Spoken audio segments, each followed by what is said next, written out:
Good morning, ladies and gentlemen. I'm meadsyreplays. Welcome back to Dummy Week. Yes, we have a whole week of World of Dummies, all different. We have raging, we have just stupid noob gameplay. Just general dummies. So we've got a couple of battles for you today, and both of these replays are literally just, dude, what are you doing? What are you doing? So our guy here in the STB, I mean, he has a pretty solid game, and this is a game where it should be an easy victory for the green team, and towards the end an easy victory for the red team, but it doesn't go as planned. It really doesn't go as planned. So we're going to just watch the battle and let the madness unfold. So our guy here in the STB is a fantastic player, like a really good player, OP player, I may add. So you can see he's 113 down there, and you can see the Sheridan. So the Sheridan, sadly, he's AFK. Now, some people, you can't help going AFK. Sometimes people do go AFK for a reason. They want to rage and they quit the game, but most of the time people go AFK because of their connection, or maybe their mom or dad or one of their kids or teacher or boss. You know, you don't know the reason why they go AFK. But this battle, it's a 5 versus 3. It's a 5 versus 3 at the moment. Of course, this WZ113 has also gone AFK. Now, he is actually spotted, so the enemy know where he is, especially the T57 there, because he is quite close to him. And of course, the VK90, who has just passed him. And also the Grill there. The Grill has spotted the Sheridan. He went to take the shot, and our guy here, Taylor Swift, has taken him out, used that opportunity to take him out. So now it's a 5 versus 2. There's 3 tanks here, all against this VK90, which is good. They're working together, they're bringing this guy down. Not sure what the hell happened to that shot. I think he just tracked him, but it looks all good. Even with 2 AFKs, it looks all good. The VK90 very low hit points, and the T57 very low hit points. Now we're going to get a shot here. Now that was actually a really nice snapshot there from the VK90, but he is now a one shot, nice and easy to deal with from this E100. Yep, he bounces. Okay, people get bounces. It happens. There goes the FE4W5. So it's now gone down from a 5 versus 2 to a 3 versus 2, and of course 2 of them are AFK. So he is aiming at this point. I'm looking, I'm like, he's sideways. Why are you aiming at his turret? But you know, I thought he was going to bounce. He does take him out, and now it's just a 3 versus 1, technically a 1 versus 1. He is getting shot from this T57. He knows he's on a reload now. He knows that this guy is on a roughly around about a 20-second reload. So at this point you're thinking, okay, game over. The E100 should have this in the bag. Obviously this guy still AFK, this guy AFK, so really it's only the E100. So we have to rely on the E100. Surely with the T57 being a one shot, he can do this. Of course, he bounces his shot. He bounces his freaking shot, and he dies. So now all of a sudden a 5 versus 2 goes down to a 1 versus 2 on the, and both of these tanks are AFK. Now even they are saying like AFK.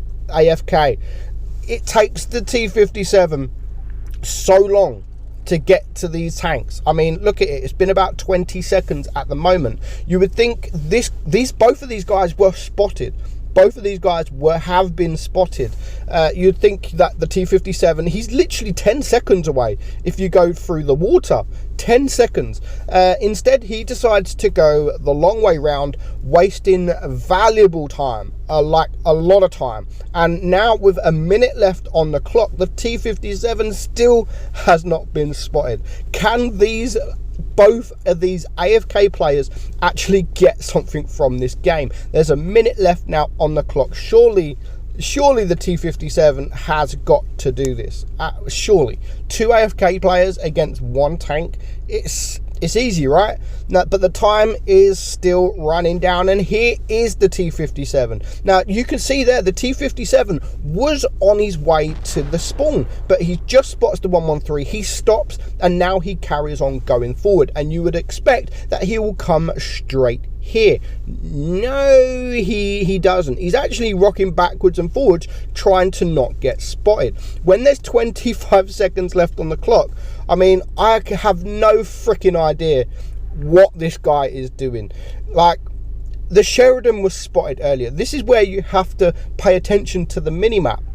He should have known that this guy is AFK, especially when people are telling him that this guy is AFK. The grill shot him. The grill should be saying, like, he's AFK, but the grill may have left the battle. But in the end, it's a draw. 2 AFK players against a player, and it ends up in a draw. Now, this battle, we drop down a few tiers because we like a few, you know, down in tier 5, you do get a few dummies into the game. People that don't really know how to play the game, or people that are just learning the game. And there's certain tanks that are really good for these lower tiers. Now, you've got the AT2, which is tier 5, which I think is so strong. It's an amazing tank, like for armor like the armor wise. Not a lot of people, new players especially, don't really know how to deal with the AT2. But the AT8, which is the tier 6 version, it's quite a lot easier to deal with. The hatch on top is a lot less armored, and it is quite easy to deal with. However, these players have different ideas. So at the moment, again, just like the other game, it's a 6 versus 4. Should not be a problem whatsoever for these guys, especially a tank like the M6. The M6 is a really decent tank. It's quite a quick tank for what it is. It's got a good gun, and it's got a really sort of good armor profile. Not as good as the T1 Heavy, but it's still got a good armor profile. So now it's still a 6 versus 4. They are winning on supremacy points, and at this point, I mean, the M6 is raging, like, go die. He's not happy. He really isn't happy, and I'm not sure, instead of moving, he would rather just sit there and chat in game. Even though these guys are spotted, you would think that he would start going up, but he just wanted to carry on chatting.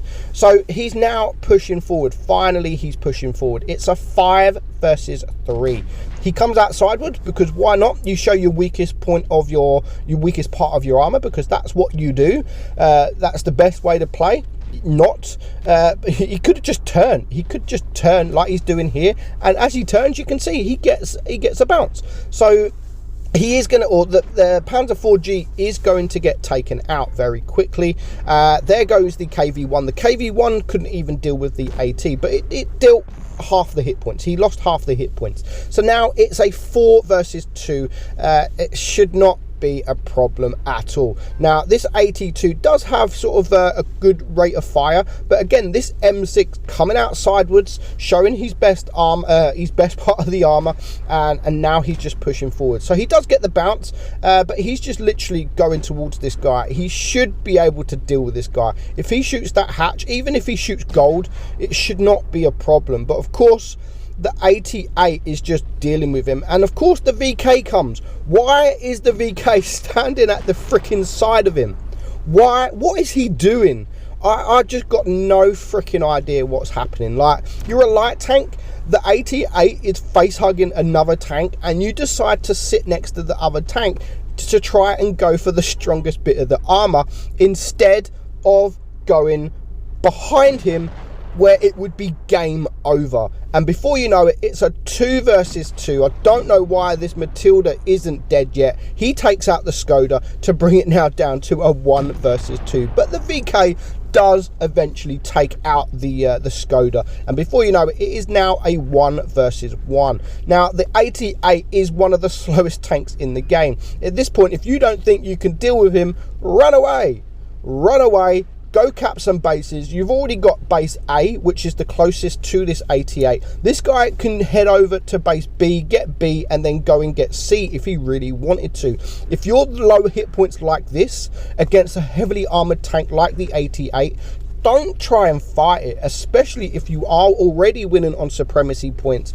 Just go for the points. Just go for the points. If you think you can get behind him, if there's a high chance of you getting behind him, then do it. Now, he's run away. He's actually run away. Keep running.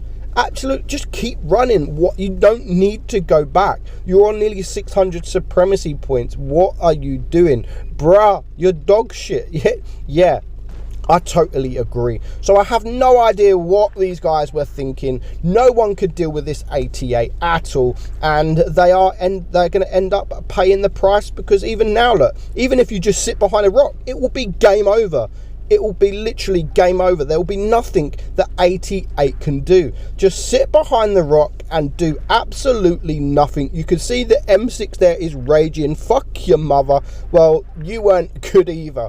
So all you need to do at this point, if you don't want to go in cap bases, just sit behind the freaking rock. But no, this guy doesn't want to do that. He comes out again. There is no reason for him to come out, and he's going to come around the corner, and again he is going to pay the price. But do you know what? Fair play to this 88. He took that opportunity. He actually had a really good battle, and I think he did ace that tank as well. Over 3k damage, nearly 3.5k damage that 88 can do, but he shouldn't have been given that opportunity to get that damage. So a couple of dummies there. Just what the hell are you thinking? But well played to the 88. So I hope you enjoyed it, guys. I'm Meadsy, and I'll catch you all very soon. Bye bye.